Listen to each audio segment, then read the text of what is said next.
Here is our crown.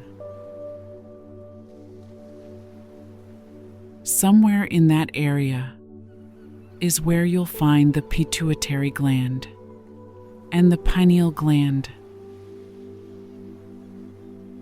not to mention the brain.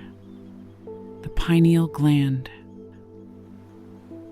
resembling an eye with lost size, is believed to be a third eye that can perceive spiritual and metaphysical realms, often linked to intuition, psychic abilities, and spiritual awakening. Despite losing its physical vision, whether or not it truly holds such powers, the pineal gland remains a mysterious and fascinating part of the human body. But why would it be hidden under the brain if it was really an eye that was crossed? It was meant to see light. We know it's sensitive to light as an eye, though. Since light can't hit it directly,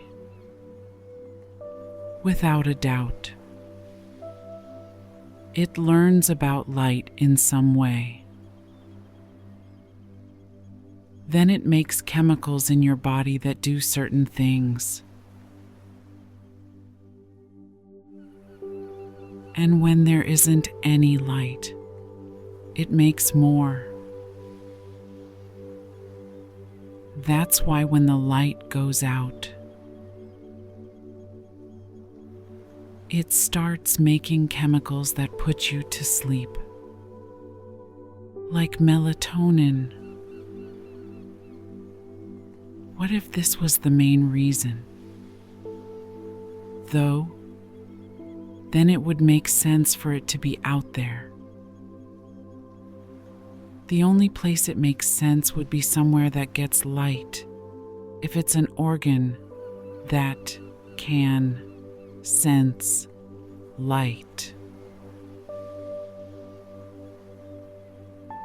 The organ near the skin, which is sensitive to light, may play a crucial role in regulating our sleep-wake cycle.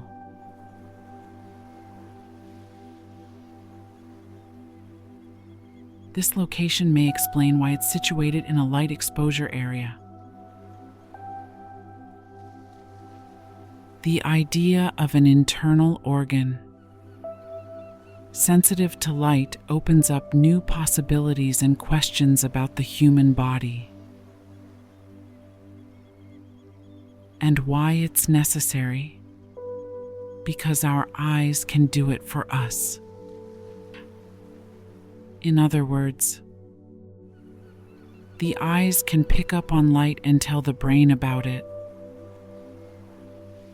Why do we need something that looks like an eye and takes in information from the outside but points down under the brain? When we talk about how it works with light, how it has to be. Our system's light-making capabilities are currently the topic of discussion. A light is created by us. This makes it delicate.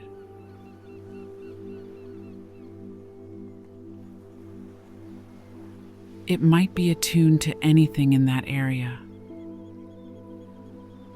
but it's also related to an inner light.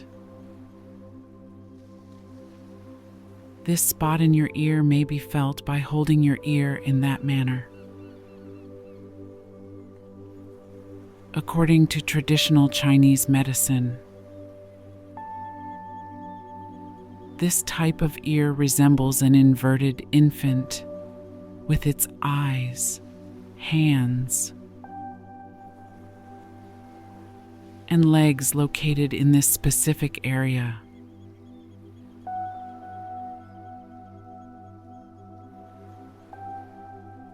These pressure spots stand in for each and every one of your body's organs throughout this therapy.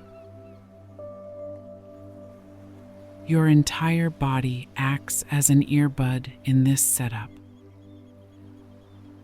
In the past, there was no such thing as metal. You have jewelry on both places. Not at all.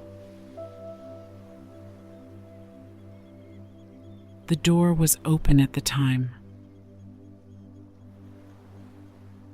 You use parts of your body to deal with natural forces in certain ways. In Chinese medicine, this spot is known as the point of inner light. Adding crystals or diamonds here means you connect with your inner light and trigger through resonance. This opens up your inner view, depending on what you wanted to do. Putting any kind of rock or diamond here was one way to get the young priestesses to use their inner vision.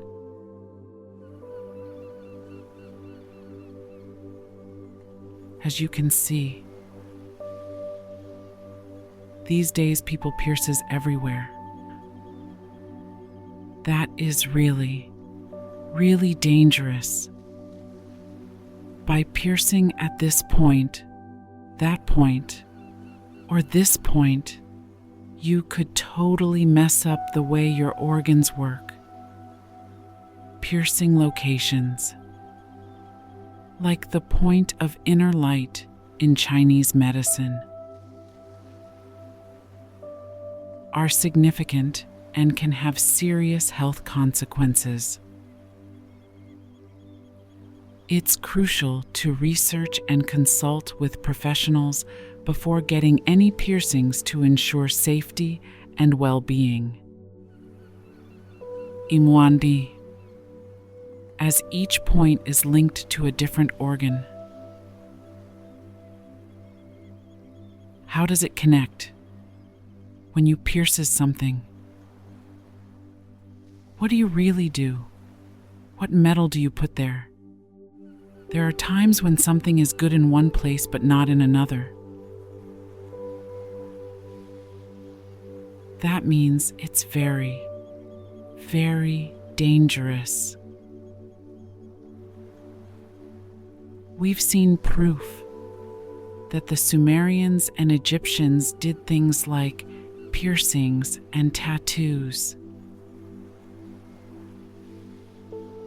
But they made sure to get the right symbol, shape, and placement. It wasn't the same old thing. So why is this here if this is inner vision? Reasons to look here? There needs to be a link and something here.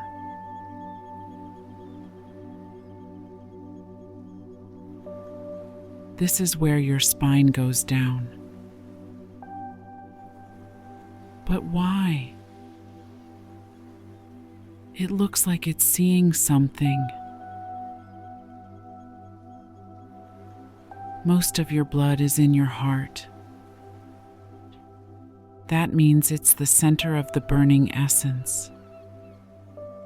And fire makes light. Therefore, there is a mysterious connection between what the vision center sees here and the light that the pineal gland receives from the heart. In other words, this light is in tune with this heart. In other words, your inner light is here. And it is on a different frequency than the light you see in colors. In any spiritual experience, the light effect is what makes it so. When you meditate or pray or something like that, you might notice that there's a little more light in your view. The pineal heart and the brain are linked. Then, take another look at it.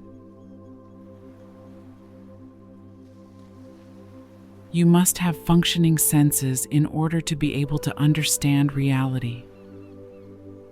In other words, your body has to work before you can understand truth.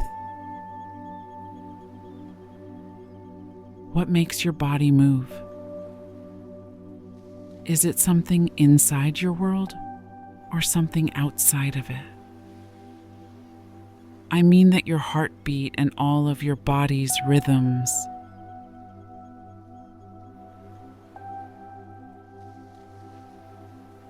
as well as the rules that govern life, are not based on what you think reality is. They are based on the whole truth. You become alive,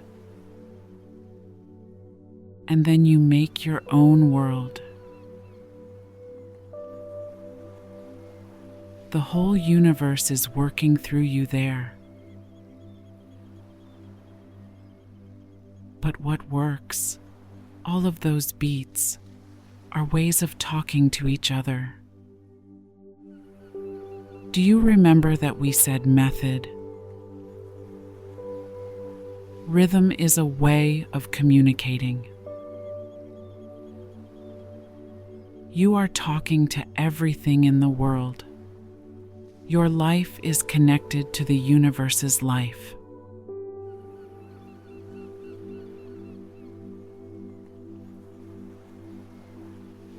What rules make it possible for you to breathe? Think about it. Where did those rules come from? These archetypal rules must be higher than what we think is real, because we need to see them first in order to see what we think is real. Do you think the light you see in front of you comes from the sun or from you? Not at all. The sun generates energy, which your brain converts into light. You are a creator, a vessel for the universe's energy. Your existence is a dance of particles and waves, a symphony of light and sound. The rules governing your breath, heartbeat, and essence are ancient and guide you through the universe. Embrace these rules to unlock the mysteries within yourself.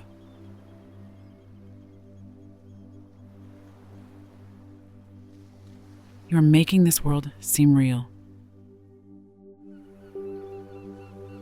It's made in your brain.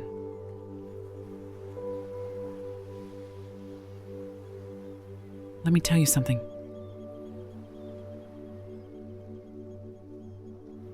How does the picture you see when you close your eyes and dream or imagine compare to the real world? Does it have colors?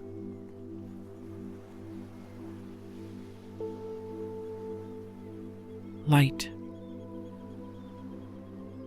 And everything else worked. Okay. In other words, you make your own light. In other words, the brain makes all of our organs. That means you're only getting 5% of the whole.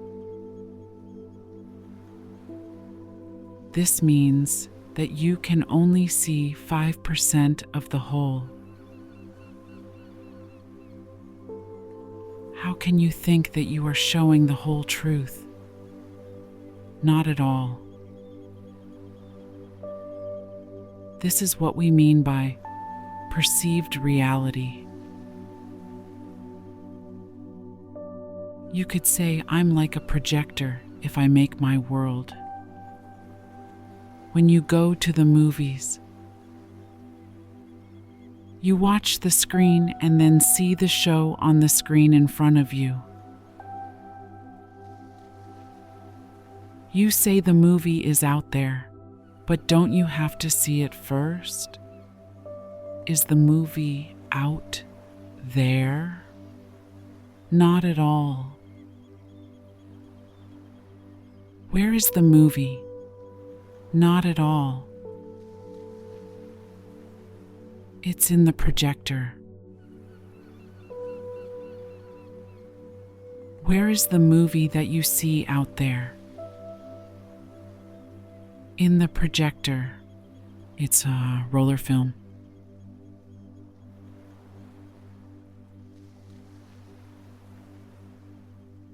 But you think it's in front of you because it's shown that way. What does it project? Light. Might that be? Light. Let me give you another example. I'm going one step further. We moved on to the next step after you thought of it. The next step is now being taken. As you can see, the next step comes after you thought of it. It needs to be projected outside, which is why this truth is nothing if it's not projected. The concept of projecting our thoughts and ideas onto the world is applicable to various aspects of life. It emphasizes the importance of taking action and projecting intentions to achieve dreams and goals. It highlights the limitless potential of our potential. Once we project it into the world, it doesn't feel like your surroundings. So the senses do more than just pick up on things. You can go either way on this street. Not at all. Every feeling can go both ways. So busy in both receiving and projecting, in projecting your reality onto the outside world.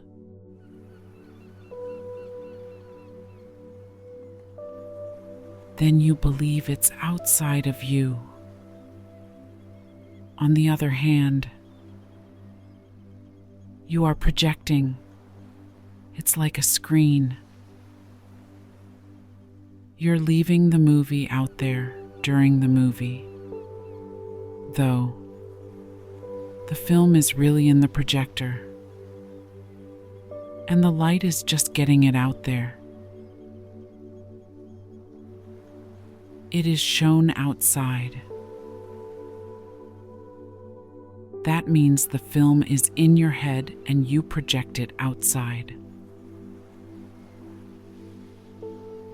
Putting things on the screen and making light and everything else you see use energy.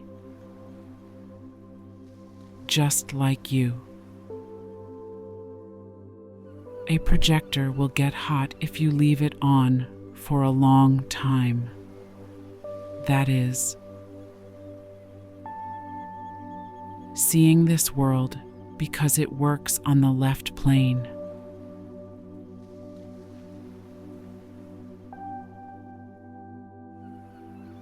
Because the way you use your senses shapes your world in a way. In case you use it too much, it gets too hot. You need to sleep now. It's only good for a short time before you need to rest. You have to let people know about this fact soon, because you need some stress to feel good. There are simple ways to do it, though. After a while of being stressed, you daydream. That's why you use the other side of your brain.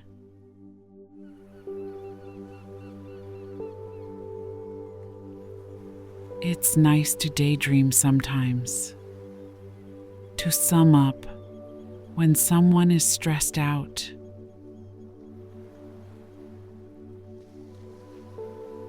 then you feel, and with a lot of people, it just happens. See, it stops working on its own.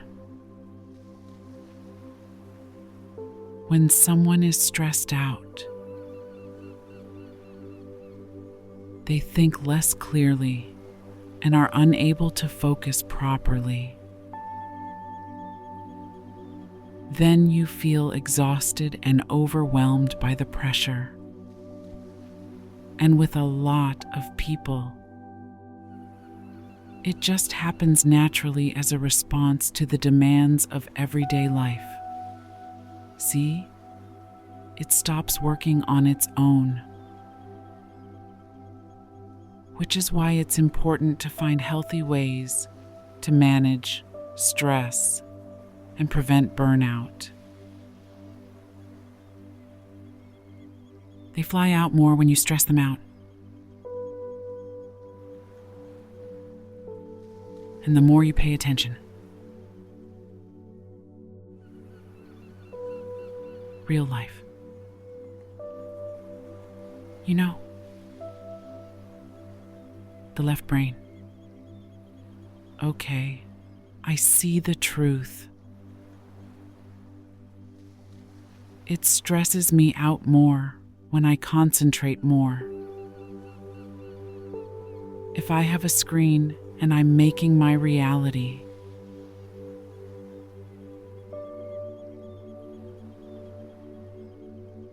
then I am making my reality. That means I can't handle it. If I'm making something, I can put my hand in front of the projector and make some pictures or do other things that let me play with this world.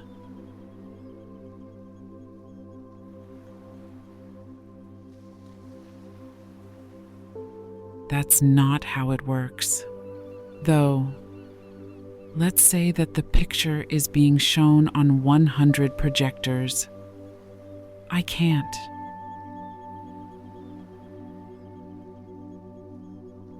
No matter what I do, that person will not be seen out there. I'm not going to close it off, even if I do.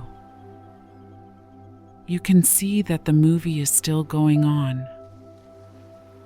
That is, if I hit a string on an instrument, I can stop it and the sound will go away. However, if I play an instrument and hit one string, that's it. And then stop. The sound will still resonate. In this way, resonance makes the world solid. One way that death can get in the way is through resonance. and solidifies through echo, then we can't. We help shape it.